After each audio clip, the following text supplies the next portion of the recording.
What up, what up, what up? Hey, yo, what's good with everybody? Hey, yo, I've been out of power, no electricity for 14 days because of Hurricane Helene. Now I'm back at the crib. Everything's good. And it's time to put out some more bangers for y'all, alright? Hey, yo, did Diddy do it?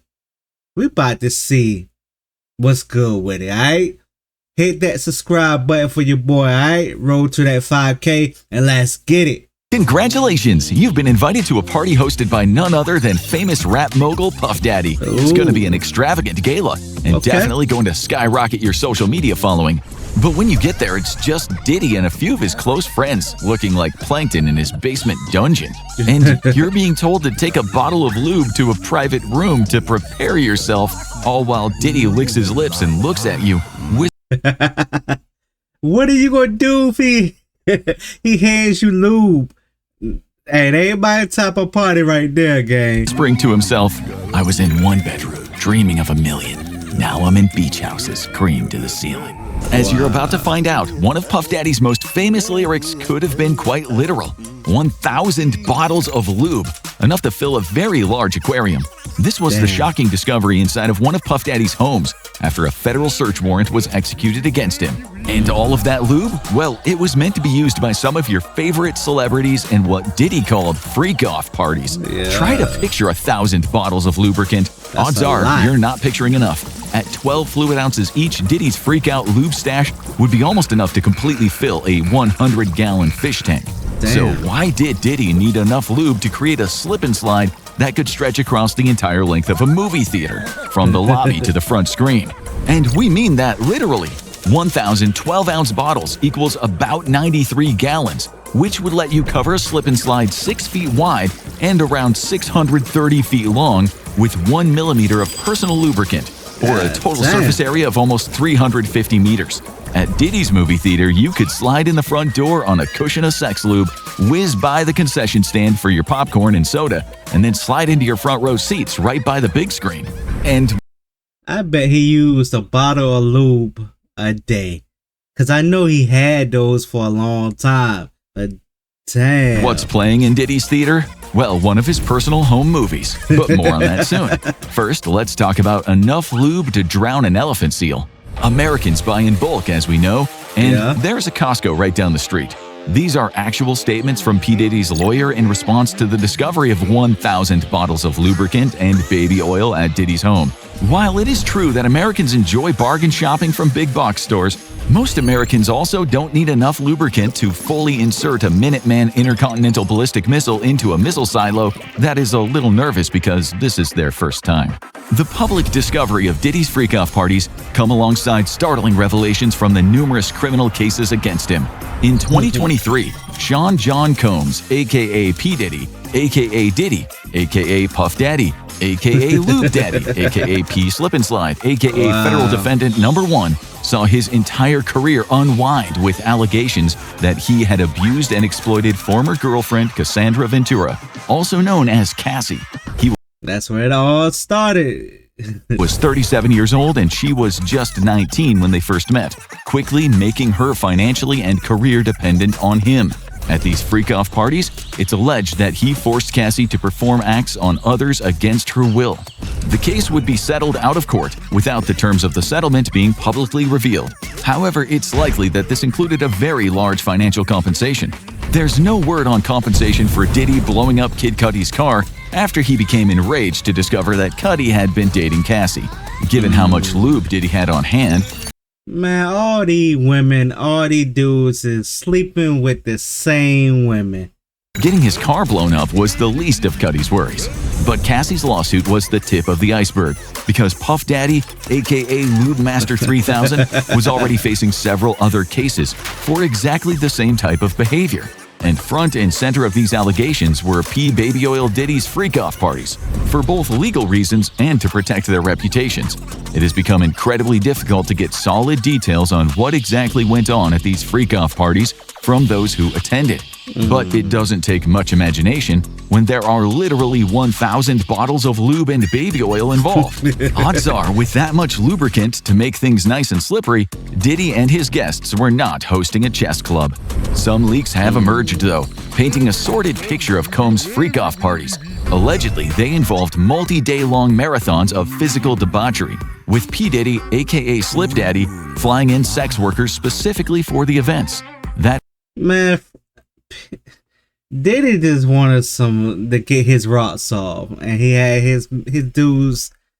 Hey, he had money to go get these women and fly them out, perform sexual activities. I mean, all the other celebrities be doing the same damn thing. I think they taking this out too far.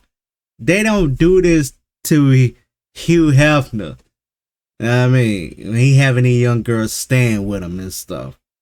That particular allegation seems to have some basis in reality, as amongst the many charges Diddy seems unable to slip out of are related to sex trafficking across state lines, for which he is being prosecuted under the infamous Mann Act. Yeah, allegedly, Diddy's flesh fests would begin after his famous white parties, which would attract major celebrities such as Leonardo DiCaprio and Mariah Carey. However, after the A-listers left, Diddy would put on a completely different show for a select group of friends. Michael Kaplan of the New York Post, who broke details on freak-offs, reported that Diddy would lure in women whom he was personally managing or had met at various adult clubs, along with sex workers. Using either drugs, money, or power over their career, Diddy forced the women to participate. Afterwards, to ensure their silence, he would use video footage taken at the events as blackmail leverage or simply threaten to ruin their career. But freak-offs had other surprises of their own. According to a well-placed drug dealer who was invited to one of these events, male rappers would engage in acts with each other as well, including some very high-profile and well-known talent whose names have not come to the spotlight yet. However, for any fan of the Boondocks, this type of behavior has long been an open secret amongst the hip-hop community. Heavy security would ensure complete privacy, and only people personally invited by Combs were allowed to enter. Threats of violence, drug addiction, and blackmail were all used to ensure complete secrecy, as well as a healthy amount of payouts for at least some individuals, such as Cassie. Even if guests wanted to leave, the sheer amount of personal lubricant flooding the party space would have made that difficult. Yeah, after Cassie got that money, here comes everybody out the woodwork, all of the darkness. Hey, it's time to sue Diddy. He giving out money. It ain't work for everybody, though. There's also been no publicly released footage or any photos from any of these freak-off parties, though low-effort media has been using old clips or photos from legitimate white parties. Alright, let's look at this picture right here. We have Busta Rhymes, J-Lo, Aaliyah, Puffy, of course, Hype Williams, Andre Harrell. You got Evan Ross, that's Diana Ross, Jay-Z. Can't really see everybody in the back. But yeah, they was all on that big damn that big bed that he got. Parties that Diddy hosted in their place as clickbait. Allegations that celebrities like Kevin Hart, Leonardo DiCaprio, or Beyonce attended these parties are unproven and rely entirely on photos and videos of them at known white parties. Combs is, at the time of writing, behind bars at the Metropolitan Detention Center after being labeled a flight risk.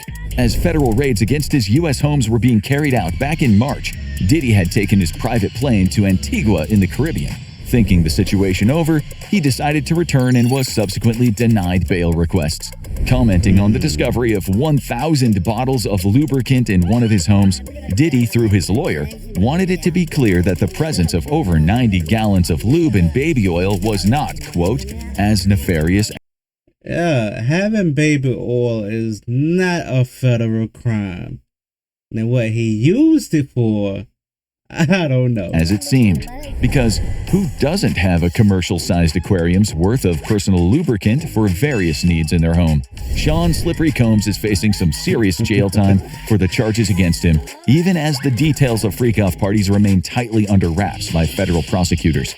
At a minimum, Combs faces 15 years in prison, though it's possible he could spend the rest of his life in prison if the federal sex trafficking charges are proven, along with a $250,000 fine. The real question is, how do federal authorities hope to keep a man behind bars who has spent so much of his life steeped in gallons and gallons of personal lubricant? I don't think he's gonna go down without a fight. That's why he recorded everything. He has a lot of celebrities, a lot of big time people that been in his parties and probably engaged in those type of activities. Hey, we about to be on a long road of some craziness that's going to get exposed. Now, I mean, 2024 is the year of people getting exposed. Started with Cat Williams. Now, I mean, and this is how it's going to keep going rest of the year. Hey, yo, let me know what y'all thoughts on the video. All right, let's get it.